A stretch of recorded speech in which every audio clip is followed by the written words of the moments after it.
The Samsung Galaxy S25 Ultra takes AI on phones to the next level with the ability to perform actions across multiple apps at once. It also delivers a superior camera experience along with crisp HDR video plus fantastic Snapdragon 8 Elite performance and super long battery life. I just wish QI2 wireless charging support didn't require a case. Here is the most ironic thing about the Galaxy S25 Ultra. The moment it launched, lots of people were calling out Samsung for copying the iPhone's design. But after testing this device, I actually think the S25 Ultra is the closest Samsung has come to convincing me to ditch my iPhone. The 6.9-inch display on the latest Ultra is brighter, the cameras are more versatile and arguably just better. And the S25 Ultra is packed with smarter AI features I wish the iPhone 16 Pro Max had, like the ability to perform multiple actions at once across apps using just your voice. And it's all wrapped up in a design that, while phone-like, is lighter than its main rival.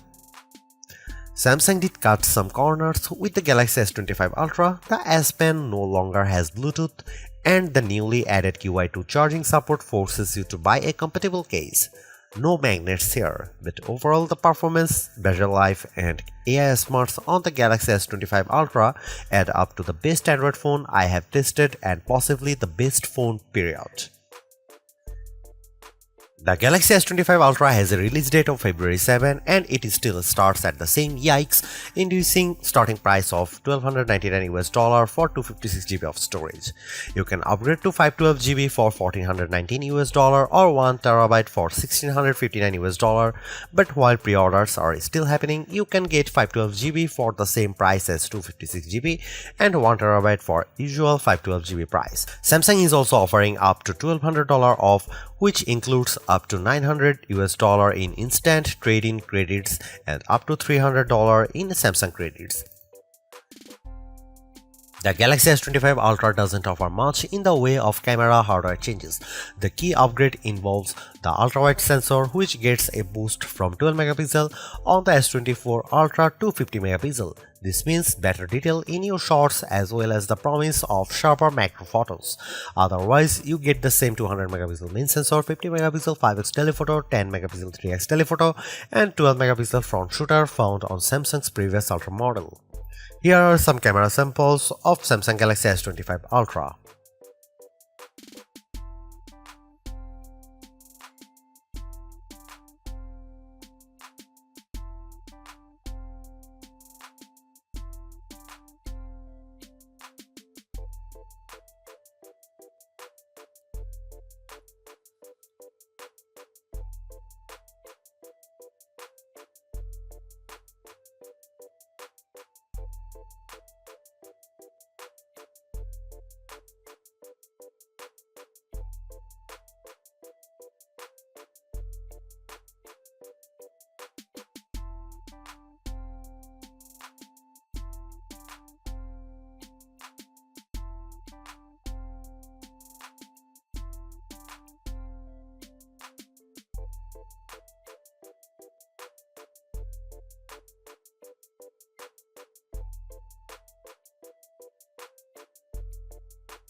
Sure, the Galaxy S25 Ultra is an iterative update, but Samsung has made big improvements where it matters most, including introducing AI features that will save you time and make your life easier. The ability to perform actions across multiple apps at once using your voice has the potential to change how we interact with our phones forever. But it's clear that Samsung needs to add more partners both for this AI agent feature and for things like Now Bar. I am less impressed with the Now Brief, and I wish Samsung had included QI2 magnets in the phone itself so you didn't have to buy a case to connect to magnetic accessories. But overall, I really like the Galaxy S25 Ultra. Its AI smarts, vivid display, mostly top-notch cameras, super smooth performance, and long battery life add up to a very impressive flagship, so impressive that I am tempted to switch to Android myself. Thanks for watching, see you in the next one.